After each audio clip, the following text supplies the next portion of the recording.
OP గారికి ఐసీయూలో treatment జరుగుతూ ఉంది. సో డాక్టర్లు వచ్చే 48 గంటల పాటు ఆయనను చాలా జాగ్రత్తగా పరిశీలిస్తాము అని చెప్పారు.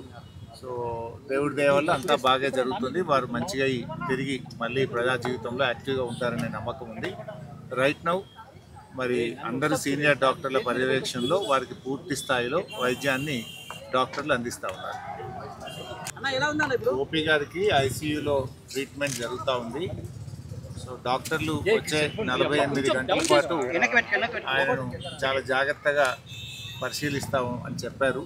సో దేవుడి దయ వల్ల అంతా బాగా జరుగుతుంది. వారు మంచిగా తిరిగి మళ్ళీ ప్రజా జీవితంలో యాక్టివ్గా ఉంటారనే నమ్మకం ఉంది. రైట్ నౌ మరి అందరు సీనియర్ డాక్టర్ల పర్యవేక్షణలో వారికి పూర్తి స్థాయిలో వైద్యాన్ని డాక్టర్లు అందిస్తూ ఉన్నారు. ఓపీ గారికి ఐసీయూలో ట్రీట్మెంట్ జరుగుతూ ఉంది. సో డాక్టర్లు వచ్చే 48 గంటల పాటు ఆయనను చాలా జాగ్రత్తగా పరిశీలిస్తాము అని చెప్పారు.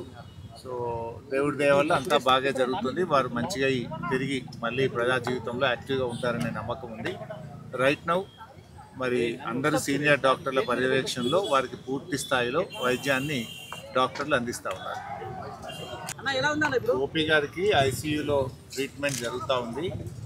సో డాక్టర్లు వచ్చే 48 గంటల పాటు ఆయనను చాలా జాగ్రత్తగా పరిశీలిస్తాము అని చెప్పారు. సో దేవుడి దయ వల్ల అంతా బాగా జరుగుతుంది. వారు మంచిగా తిరిగి మళ్ళీ ప్రజా జీవితంలో యాక్టివ్గా ఉంటారనే నమ్మకం ఉంది. రైట్ నౌ మరి అందరు సీనియర్ డాక్టర్ల పర్యవేక్షణలో వారికి పూర్తి స్థాయిలో వైద్యాన్ని డాక్టర్లు అందిస్తూ ఉన్నారు.